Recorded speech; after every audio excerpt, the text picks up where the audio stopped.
Hello बच्चों, कैसे हो आप सब। आई होप आप अपने घर पर होंगे और सुरक्षित होंगे। तो बच्चों, अब तक हमने विभिन्न प्रकार के स्वरों का ज्ञान प्राप्त किया है। अब हम सीखने वाले हैं अपना नया अध्याय नंबर 4। स्वर है री। री से शब्द बनते हैं। ऋषि, ऋषभ नाम होते हैं। ऋषि यानी ऋषि मुनि होते हैं। तो वो हम इसी वर्ण का प्रयोग करके नए शब्द बनाते हैं। उसके अलावा जब हम अलग व्यंजन में जैसे क, ख, ग इत्यादि में जब हम री की मात्रा का प्रयोग करते हैं तो इस प्रकार से उस वर्ण के पैर में इस मात्रा का प्रयोग करके शब्द बनते हैं। तो आइए सीखते हैं। तो बच्चों, सबसे पहले आप अपनी हिंदी की बुक निकालिए, पेज नंबर 40 निकालिए। पेंसिल और रबर, जो भी नोटबुक आपको लगता है वो निकाल के रखिए। तो आइए जानते हैं। निकालिए आपने बुक। Okay, very good. तो आइए हम देखते हैं, जैसे कि आप अपनी पुस्तिका में देख रहे हैं, प्रथम शब्द है कृषक। कृषक यानी कि होता है किसान। तो क प्लस ये हमारी मात्रा है री की, हम यहाँ पे लिखेंगे र। री की मात्रा प्लस श प्लस क, तो हमारा शब्द बन जाएगा इस प्रकार से। देखिए, इसमें मात्रा कहाँ पे लगेगी? क के बाद, पहले क के बाद, वर्ण के बाद पैर में, बाद में नहीं, उसी के नीचे पैर में। इस प्रकार से व्यंजन में हमारी मात्रा री की लगती है। तो बन गया कृषक यानी कि किसान। उसके बाद है मृदंग। मृदंग में अंग की मात्रा भी है जो हमने सीखी नहीं है, वो आपको मैं बाद में बताऊंगी। उसके बाद जो हमारा हमने मात्रा सीख चुके हैं, एक और शब्द है कृपाण। देखिए, क प्लस अगेन उसी प्रकार से मात्रा री की प्लस प की मात्रा प्लस आ की मात्रा प्लस ण, तो हमारा शब्द बनता है इस प्रकार से कृपाण। तो मैंने ऋ की मात्रा नहीं लगाई है, कहाँ पे लगेगी आप जानते हैं? Very good. पहले वर्ण हमारा क के पैर में, इस प्रकार से। तो शब्द बन गया हमारा कृपाण। ठीक है, ऐसे ही और भी शब्द दिए हैं। अब 2 वर्णों से शब्द दिया है, ये भी 3 वर्ण से था, 3 वर्ण से था। अब हम लिखते हैं 2 वर्ण से। कैसे लिखेंगे? देखो, एक शब्द है धृत। ये कैसे लिखा है? धृत, घ प्लस क्या दिया उसके बाद? अगेन री की मात्रा, फिर है प्लस, फिर है त। तो क्या बना? बहुत ही छोटा शब्द है ना? तो क्या शब्द बनता है देखते हैं। देखो, इस प्रकार से घ तो मैंने लगा दिया। अब मात्रा किसके बाद थी? पहले वर्ण के बाद थी ना, तो पहले वर्ण के पैर में इस प्रकार से री की मात्रा आ जाएगी, तो शब्द बन जाएगा घृत। ठीक है, तो ऐसे ही जो भी इस री शब्द जो हमारा वर्ण है ना, इसके अलावा जितने भी हमारे व्यंजन के साथ शब्द बनते हैं री की मात्रा के साथ, वो उसी शब्द वर्ण के पैर में लगाए जाते हैं। तो आइए सीखते हैं बाकी हमने शब्द कैसे बनाए जाते हैं। तो आइए जानते हैं बाकी शब्दों के बारे में।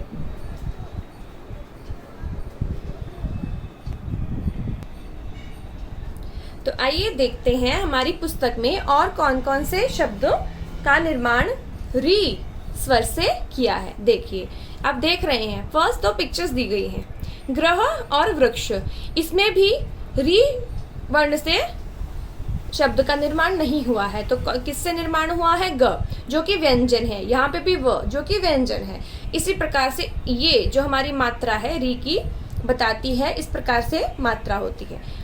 ये हमने ग के पैर में लगा दिया तो ग्रह यानी कि घर, होम बन गया। वृक्ष में व में लगाते हैं तो वृक्ष, इस प्रकार से हो गया। अभी हमने सीखा था कृषक कैसे बनाया। कैसे बना था? कृषक यानी कि आपको पता है किसान, है ना? किसान होते हैं, फार्मर। तो कृषक का निर्माण हमने शब्द का इस प्रकार से किया। क के बाद र प्लस श प्लस क, तो कृषक बन गया।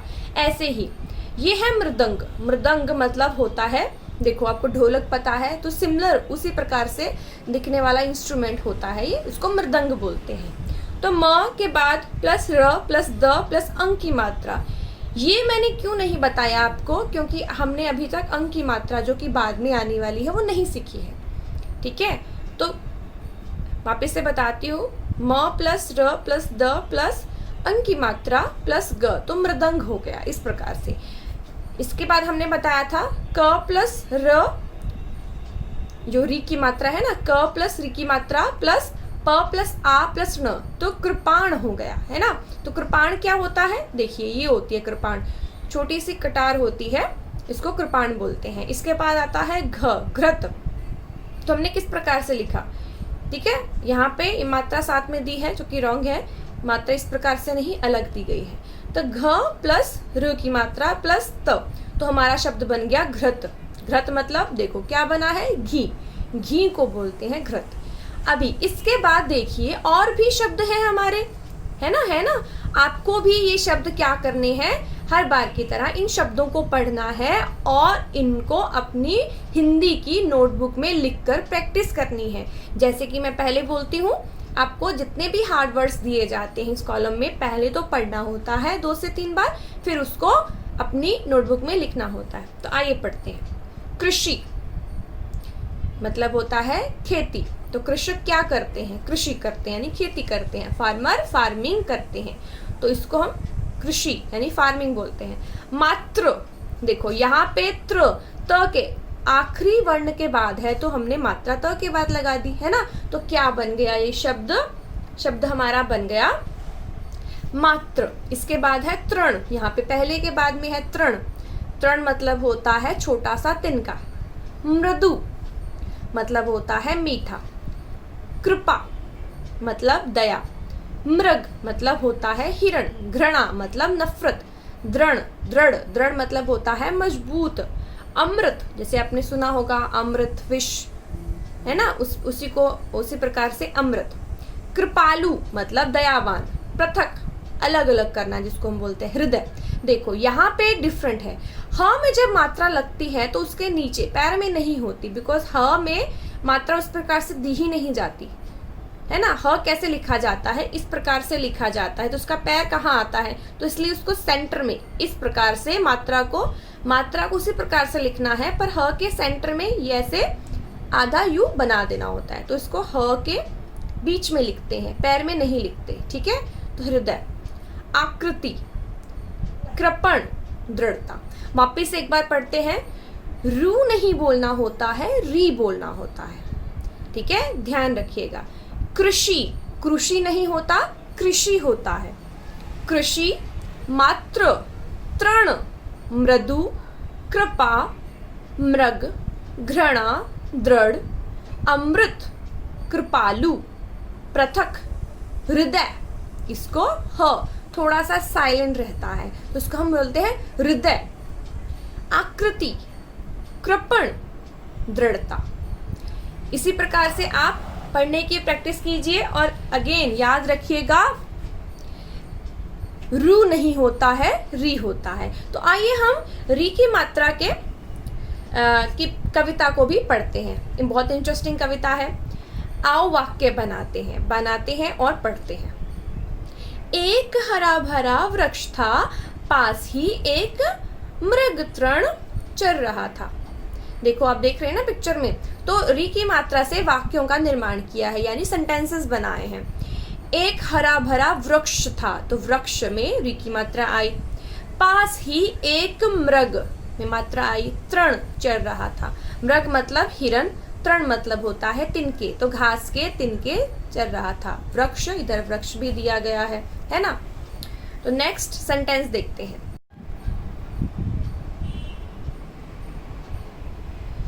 तो आइए दूसरा हमारा वाक्य है, कृषक कृषि कर रहा था, शाम हुई वह अपने गृह चला गया।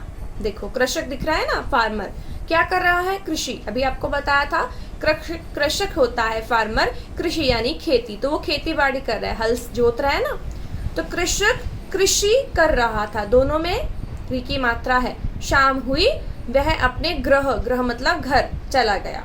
देखो इसी प्रकार से यहाँ पे वाक्यों में री की मात्रा का प्रयोग किया है। इसके बाद आपको अभ्यास कार्य है, यानी कि वर्कशीट है, टेक्स्ट बुक में ही करना है, नोटबुक में नहीं करना है। नोटबुक में हार्ड वर्ड्स करने होते हैं जो आपको भी समझ में नहीं आता, जो दिए जाते हैं, या फिर जो आपको लगता है कि आपको नहीं समझ में आए, वो सभी हार्ड वर्ड्स आपको नोटबुक में करने होते हैं। बाकी सब टेक्स्ट बुक में ही करना होता है। तो ये एक्सरसाइज आपको इसी पेज नंबर 41 पे टेक्स्ट बुक में करनी है। इसके बाद आइए हम पढ़ते हैं नेक्स्ट, ऋचा और ऋषि। तो ऋचा और ऋषि नाम से आप देखते हैं एक छोटी सी स्टोरी है ना, री की मात्रा से बनी, और शब्द भी हमने री से ही बनाए हैं, अलग वर्णों का प्रयोग नहीं किया है, री का प्रयोग करके ही री की मात्रा का लेसन लिखा है। आइए देखते हैं किस प्रकार से होता है। ऋचा का भाई ऋषि था। उनके पिता एक कृषक थे।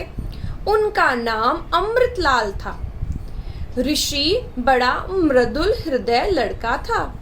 ऋचा भी मृदुभाषिणी थी। एक दिन अमृतलाल, ऋचा और ऋषि सब मिलकर एक ऋषि की कुटिया पर गए। आश्रम के पास एक मृग तृण चर रहा था। तो आइए इसको जानते हैं, इसका मतलब क्या है ना। अभी तो आपने पढ़ा, काफी हार्ड वर्ड्स है ना। जब तक आप खुद नहीं पढ़ेंगे तब तक आपको हार्ड ही लगेगा, जब आप खुद पढ़ना सीख जाएंगे तो आपको हार्ड नहीं लगेगा। आइए वापस से पढ़ते हैं। ऋचा का भाई ऋषि था। ऋचा नाम की एक लड़की थी जिसका भाई का नाम ऋषि था। तो ऋचा और ऋषि भाई बहन हैं। उनके पिता एक कृषक थे, यानी कि उनके पिता फार्मर थे। उनका नाम अमृतलाल था। तो ऋचा और ऋषि के फादर का नाम क्या था, जो कृषक थे, कृषक का नाम है अमृतलाल। ऋषि बड़ा मृदुल हृदय लड़का था।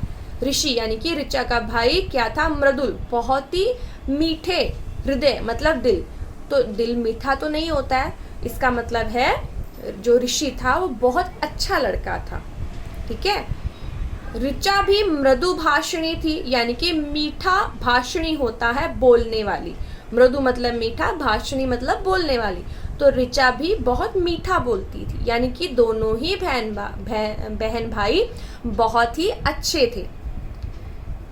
एक दिन अमृतलाल यानी कि दोनों के पिता ऋचा और ऋषि को लेकर सब मिलकर एक ऋषि की कुटिया, यहाँ पे जो ऋषि है ना, ये लड़के का नाम ऋषि नहीं है, ये ऋषि यहाँ पे जो आप पिक्चर में देख रहे हैं ना, ऋषि मुनि, जैसे मैंने बताया था पहले होते थे ना ऋषि मुनि, जिनको हम साधु भी बोलते हैं, तो ये साधु यानी वो वाले ऋषि हैं। तो ये है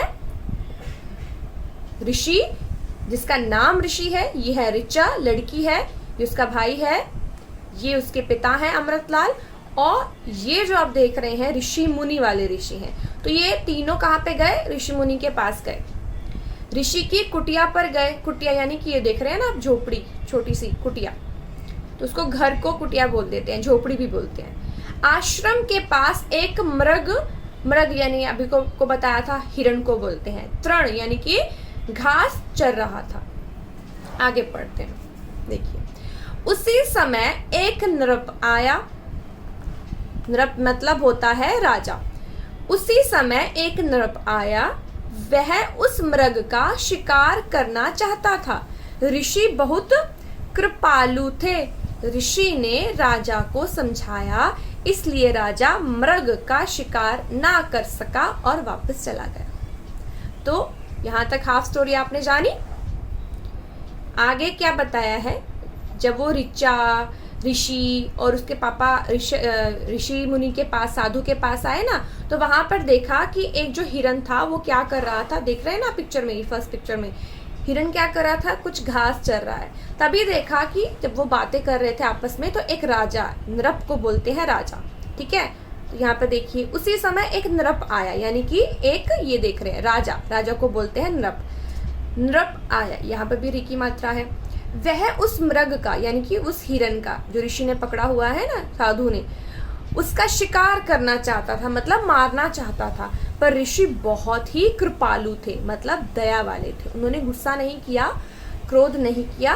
उन्होंने क्या किया, ऋषि ने राजा को समझाया, बहुत प्यार से समझाया कि भाई शिकार करना तो गलत है, एनिमल्स को मारना गलत है, इसलिए राजा मृग का शिकार ना कर सका। तो राजा मान गया, उसने बोला ठीक है, मैं शिकार नहीं करूंगा, नहीं मारूंगा, और वापस चला गया।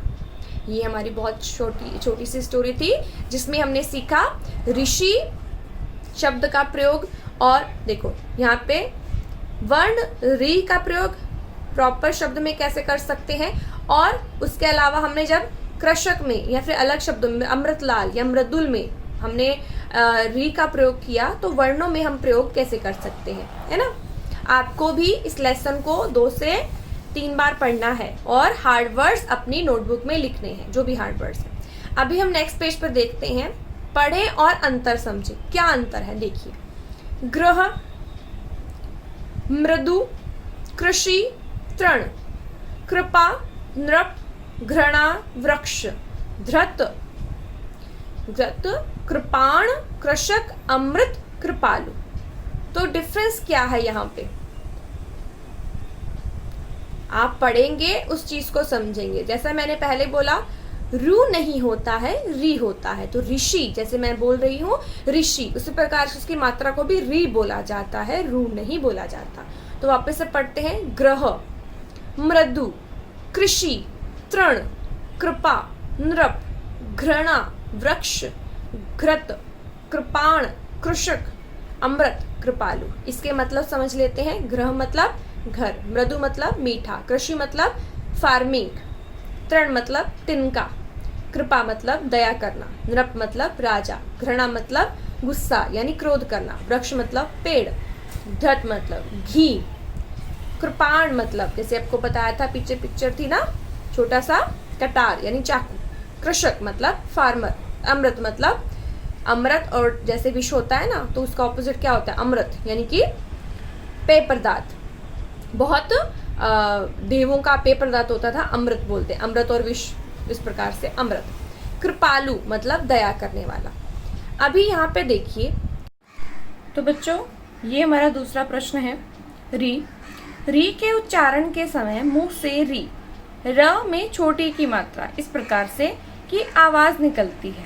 बोलने में री लगता है कि हम इस प्रकार से आवाज निकलती है। अब ध्यान दें कि री की मात्रा का चिन्ह अलग है, जबकि री, जैसा कि बताया ना आपको, र में छोटी की मात्रा, ये वर्ण है। तो वर्ण को जब र के साथ छोटी ई की मात्रा लगाकर लिखा जाता है, जैसे रिक्त, रिमझिम आदि। तो आइए इसका अंतर समझते हैं कि किस प्रकार से हम री, ऋषि जो मात्रा सीख रहे हैं ना, इसको हम किस प्रकार से वर्णों में प्रयोग कर सकते हैं। अब नीचे दिए गए कुछ शब्द हैं, उनको पढ़ना है, समझना है और आपको समझने के बाद अपनी नोटबुक में भी लिखना है। इसी प्रकार से शुद्ध और अशुद्ध शब्दों को ऐसा कॉलम बना के अपनी नोटबुक में लिखना है, हिंदी की नोटबुक में। तो देखते हैं शब्द। आप देख रहे हैं कि अपनी पुस्तक में पेज नंबर है 43, अशुद्ध और शुद्ध शब्द। तो अशुद्ध शब्द कैसे हो गए, देखो पहला शब्द है हमारा ऋतु, इसमें र में छोटी ई की मात्रा और त में उ की मात्रा, तो शब्द हो गया ऋतु। वैसे तो ऋतु का अर्थ होता है, जैसे लड़की का नाम हो गया ऋतु, तो उस तरीके से अगर हम नाम लिखते हैं तो ये शब्द सही है। पर यहाँ पे हम बात कर रहे हैं ऋतु, देखिए दाएं तरफ है ऋतु मतलब मौसम, सीजन की बात कर रहे हैं, तो इस प्रकार से शब्द सही होगा। अगर हम ऋतु, मौसम की बात करेंगे तो ये जो हमने लिखा है ना अशुद्ध शब्द के पहला शब्द, तो ये शब्द हमारा रॉन्ग कहलाएगा, सही शब्द होगा ऋतु। इस प्रकार से आप देख रहे हैं राइट तरफ पर शुद्ध शब्द में पहला मौसम, तो ये सही है, ये रॉन्ग है। दूसरा देखिए वृक्ष, बोलने में सही लग रहा है पर लिखने में मात्रा गलत है। हमने ये शब्द जो लिखा है बुक में लिखा गया है ये अशुद्ध शब्द है। वृक्ष इस प्रकार से नहीं लिखते हैं, ऐसा लिखते हैं। शुद्ध शब्द में दूसरा शब्द देखिए वृक्ष, व के पैर में र, तो क्ष की मात्रा हो गया वृक्ष। तीसरा शब्द देखिए कृपा, तो देखो बोलने में भी गलत हो रहा है ना, कृपा, तो एक्चुअल में क्या कैसे बोलते हैं, हम बोलते हैं कृपा, क के पैर में र, प और आ की मात्रा, तो हो जाता है शब्द कृपा। तो ये वाला शब्द शुद्ध है। अमृत, देखो लिखने में रॉन्ग है ना, तो सही कैसे लिखते हैं, अ म के पैर में र और त, अमृत, ये शुद्ध शब्द है। नेक्स्ट तरिन, तरिन नहीं होता, तृण होता है, देखो तो शब्द भी रॉन्ग हो गया और उनका लिखने का ढंग भी रॉन्ग है, प्रोनाउंसिएशन भी रॉन्ग हो गई। तो सही प्रोनाउंसिएशन है तृण, और त के पैर में र और न, यहाँ पे न लिखा है जो कि रॉन्ग है। शुद्ध शब्द ये है तृण। आखिरी हमारा शब्द दिया गया है दृढ़। देखो बोलने में अगर हम इसको पढ़ेंगे तो सही होगा, लेकिन लिखने में ये इनकी मात्राएं और ये लिखने का ढंग गलत है, तो ये शब्द अशुद्ध है। शुद्ध शब्द है दृढ़। ये वो बोलेंगे दृढ़। तो वापस से देख लेते हैं। ऋतु ये नहीं, ये ऋतु, क्योंकि हम मौसम की बात कर रहे हैं। ऋतु। वृक्ष ये सही है। कृपा ये शुद्ध शब्द है। अमृत, तृण और दृढ़। तो बच्चों आपको क्या करना है, नोटबुक के जितने भी कार्य आपको मैंने बताए हैं हार्ड वर्ड्स, वो सब आपको नोटबुक में लिखने हैं। और टेक्स्ट बुक में क्या लिखना होता है, जो एक्सरसाइज दी गई है, जो एक्स्ट्रा आपके नोटबुक टेक्स्ट बुक में लिखने को बताया है मैंने, वो टेक्स्ट बुक में लिखना है। और सारे ही हार्ड वर्ड्स को 2 बार रीड कीजिए और लिखिएगा। अभी हमने सीखा हमारे शब्दों के बारे में, किस प्रकार से हम री के शब्दों का वर्णों का सही से प्रयोग करके, मात्रा का प्रयोग कर शब्द का निर्माण करते हैं। तो आपको कम से कम 2 बार पढ़ना है। उसके बाद हार्ड वर्ड्स को, ये सभी जितने भी हमने आज सीखे हैं हार्ड वर्ड्स, अपनी नोटबुक में लिखना है। 2 बार लिखना है। ओके, इसके बाद हम देखते हैं प्रश्न नंबर 3। दाएं से बाएं लिखते हुए शब्द पहेली पूर्ण करें। ये है हमारी शब्द पहेली, जैसे हम पहले अध्याय में भी कर चुके हैं पहेली। देखो पिक्चर में क्या बना हुआ है, ऋषि बने हुए हैं। हमने अभी देखा ऋषि किस प्रकार से लिखेंगे। ये कॉलम एक्स्ट्रा दिया है बिकॉज इसमें देखो कलर बाकी से अलग है। तो ऋषि 2 वर्ण से बना हुआ शब्द है। उसके बाद आता है कृषक, फिर आता है कृपाण, फिर आता है ऋषभ। नाम भी होता है व्यक्ति का, और ऋषभ बैल को भी बोलते हैं। अब देखते हैं कैसे पर लिखेंगे। देखो ये तो ऑलरेडी दिया हुआ है, यहाँ पे कॉलम खाली है, ये एक्स्ट्रा कॉलम है क्योंकि ऋषि जो शब्द है 2 वर्णों से मिलकर बना है। तो यहाँ पे क्या आएगा, श में ई की मात्रा का प्रयोग होगा, तो बन जाएगा ये शब्द हमारा ऋषि, ऋषि बन जाएगा। उसके बाद आता है कृषक। तो दाएं से बाएं लिखना है ना, तो ये हमारा राइट साइड दाएं और ये हमारा लेफ्ट साइड होता है बाएं। तो हमने इधर से लिखना है कृषक। यहाँ पे भी क आएगा, श दिया हुआ है, यहाँ पे भी क आएगा। और मात्रा कहाँ लगेगी, याद है आपको, क के पैर में, इस प्रकार से। तो हो जाएगा कृषक। इसके बाद कृपाण, तड़ा दिया हुआ है, क्या आएगा, कृपाण। याद है आपको, हमने किया है अभी ये शब्द। प में आ की मात्रा और क्या बचा, क में पैर में, क के पैर में री, तो बन जाएगा कृपाण। इसके बाद क्या है, री ऑलरेडी दिया हुआ है, तो कैसे है, ऋषभ। तो क्या आएगा, सबसे बाद में आएगा, सबसे एंड में है भ। उसके बाद सेंटर का हमारा वर्ण क्या है, ऋषभ, शभ, तो श आएगा, ऋषभ, तो बन गया ऋषभ। इस प्रकार से आपको अपनी टेक्स्ट बुक में ही ये लिखने हैं। इसके बाद देखिए, री की मात्रा वाले शब्दों को ढूंढकर नीचे दी गई पुस्तक में लिखें। तो नीचे एक पिक्चर में पुस्तक बनी हुई है, तो आपको इसी टेक्स्ट बुक में ही अपने में ये वर्ड्स यहाँ से छांट कर री की मात्रा वाले शब्दों को ही लिखना है, सिर्फ री की मात्रा वाले शब्दों को। आइए देखते हैं। पहला शब्द शरीफा, नहीं, इसमें ई की मात्रा है और आ की, री की नहीं है। हृदय, हाँ हृदय है, तो आपको कैसे लिखना है, आपको बताया था। ह के ये सेंटर में यहाँ पे र लगेगा, तो हो जाएगा हृदय। तो हृदय नहीं, हृदय, ह साइलेंट हो जाता है। इसके बाद हरा, नहीं, कृषक, जी यहाँ पे है कृषक, तो हम यहाँ पे लिख देंगे कृषक, क्योंकि यहाँ पे हमने री की मात्रा का प्रयोग किया है। इसके बाद ग्रह, ग्रह शब्द भी ई की मात्रा से बनता है। इसके बाद बर्फी, नहीं, इसमें ई की मात्रा है। नरम, कोई मात्रा नहीं है। ऋण, तो यहाँ पे ये तो हमारा वर्ण री से ही बना हुआ शब्द है। इसके बाद कृषि, कृषि शब्द में री की मात्रा होती है ना। इसके बाद अमृत, तो यहाँ पे लास्ट हमारा शब्द आएगा म के पैर में रू की मात्रा, तो अमृत। हमारा हृदय, कृषक, ग्रह, ऋण, कृषि और अमृत, ये हमारे 6 शब्द हैं जो री की मात्रा के प्रयोग से बने हैं। इनमें से 5 शब्द में व्यंजन में व्यंजन के वर्णों में लगा हुआ है मात्रा, और यहाँ पे जो ऋण शब्द है ये ऑलरेडी हमारा स्वर री से बना हुआ शब्द है। तो बच्चों आपको क्या करना है, टेक्स्ट बुक का काम टेक्स्ट बुक में करना है, नोटबुक में क्या करना है, जितनी भी एक्स्ट्रा प्रैक्टिस है यानी हार्ड वर्ड जो आपको बोले हैं 2 बार आपको अपने नोटबुक में लिखने हैं। धन्यवाद।